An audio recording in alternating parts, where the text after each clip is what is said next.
বসিলেন বলে গুরুমশাই আমারও পরে উঠল রাগে চলে।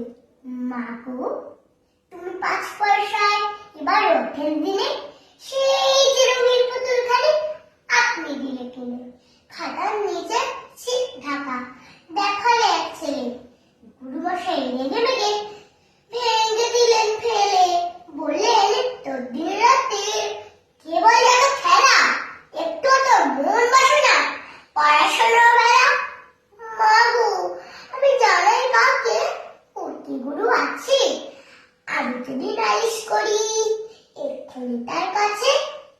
কোন রকম খেলার পুতুল নেই কি বা ওর ঘরে? সত্যি কি বা একটু ওর মন নেই পুতুলের পরে? সকাল সাড়ে তাদের নিয়ে গিয়ে খেলা, কোনো পড়াই করেন নাকি কোন রকম হেলা?